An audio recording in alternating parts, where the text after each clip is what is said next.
The 10 News Weather Authority, always watching and tracking for you from the JES Weather Center. And while heat takes over a lot of the country, it's the tropics that are starting to heat up as well. One system in the southern Gulf has a 50 to 60% chance of developing over the next few days. Another one has a very narrow window of opportunity to turn into something tropical right along the East Coast. Now, whether or not it gets a name, here's something to plan for if you're heading to the beaches, especially Wilmington, Myrtle Beach. They're going to have a high rip current risk over the next day or so. 88 is going to be the high temperature down that way.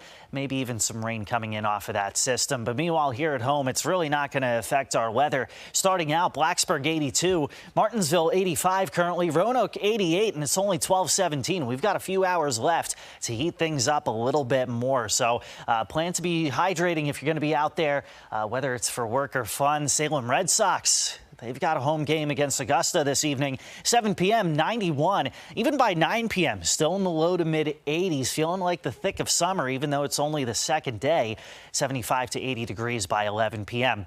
Something to keep in mind when it's this hot and sunny out is that darker surfaces, they're going to absorb the heat a whole lot more. So the road, the blacktop, gets up to about 140, 145 degrees when it's this hot out. That's also going to be the case for concrete. Gets very hot, too. Make sure the pet's paws stay off of there. Make sure your bare feet stay off of there as well.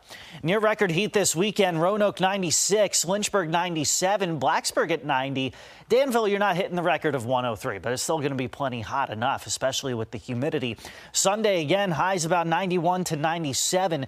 Your record's about 95 to 100 degrees. So there's hot, and then there's near record heat, and that's what we're dealing with this weekend. Stray mountain downpour tomorrow, maybe a few hit or miss storms Sunday, Monday, and Wednesday. Not enough to cure the drought that has recently developed, especially when you look at this upper level air pattern. The jet stream's kind of your storm track. That's going to stay off toward the north, while at the same time the heat continues to build into southwest and central Virginia heading into next week. Not much relief from the heat as we look toward the final days of June. Climate Prediction Center saying much of the southern half of the U.S., including our area, expecting above average temperatures. Keep in mind the average high temperature in the Roanoke Valley is about 86 to 87, so we're going to be above that for the next several days. 3-day zone forecast. We're going to start out 93 this afternoon in the Roanoke Valley. There's your near record heat this weekend. Also keep in mind that there's not a ton of relief from the heat at night. We'll be about 70 to 75 degrees, so the air conditioning working overtime here over the next several days. Monday, we still stand the chance for a few hit or miss storms in the afternoon, 92 the high. But as I was just showing you guys, there's not a whole lot of relief in sight from the heat. High temps in the Roanoke Valley, 90 to 95 next Tuesday through Thursday. Lows about 65 to 70 degrees. Stay cool, stay hydrated, take breaks if you got to be working outside for the next several days.